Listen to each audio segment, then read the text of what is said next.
You all with the FBI? We are. I'm Agent Proctor, and this is Agent Sparrow. Are you Nice to Detective meet you. Miller?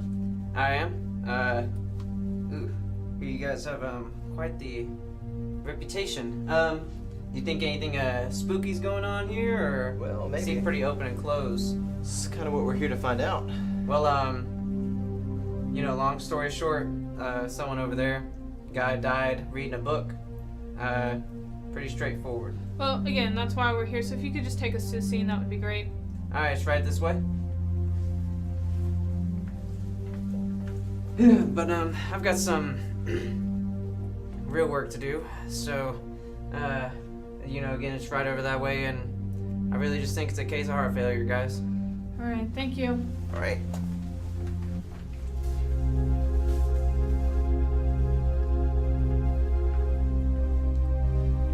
So you really think this is an X-File?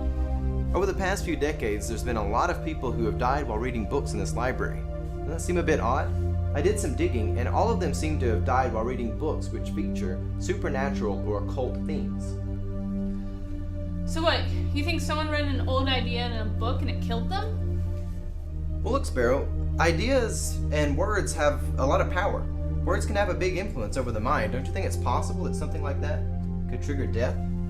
Proctor, look, there's a lot of reasons why somebody could have a cardiac event even though they appear healthy. It's unusual, but perfectly plausible. Don't you think it's unusual that there are pages missing from this book? Unusual, yes, but it's not lethal. By the way, what did the other autopsy report say was about the other victims? Well, see, that's the thing. There weren't any autopsies on the other victims. That's why I wanted you along with your medical expertise. Okay.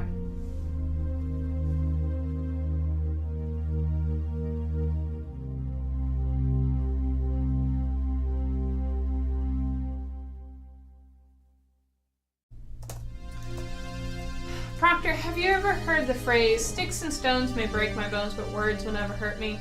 There's a reason for that. Words within themselves don't have the power to kill anybody. Look, throughout human history, we have stories of witches casting spells, people putting curses on one another. We have people being heretics. This very idea that people can say certain words and it causes evil to manifest in the world. Don't you think there's got to be something to that? No, I think they're just myths or legends. They're things people use to explain the unexplainable or for society to use to keep things in line. There's nothing more to that. Furthermore, there's no evidence that perfectly healthy people die from reading a book.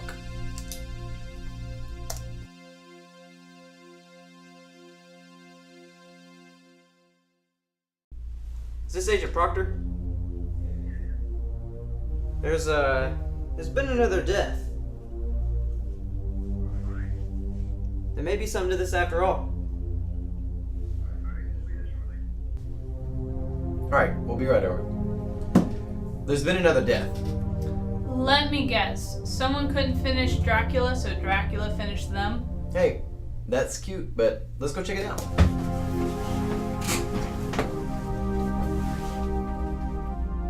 Sparrow, are you familiar with the origin of cussing?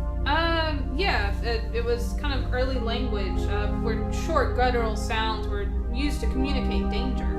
Yeah, but imagine, what if, instead of communicating danger, what if the language was actually creating the danger? Don't you think that's possible or something like that? Why don't I head over and do the autopsies and find the reasonable explanation for all this? Do you think you're safe enough if I leave you with all these books? Well, he was reading Dracula, so I don't know.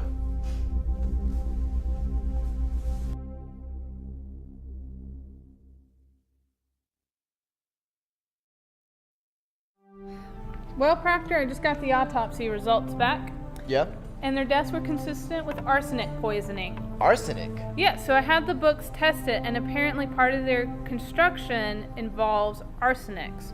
So you see, words don't actually kill people. You mean these books were made using arsenic? Apparently that's what they did way back whenever they were made, but see, this is not actually an X-File. Alright.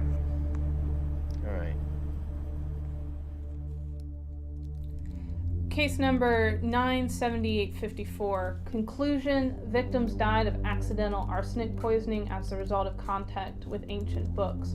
There is no indication of foul play or anything spooky. However, after Proctor's obsession with words, I am beginning to wonder, how much power do words have? And do they have the ability over life and death?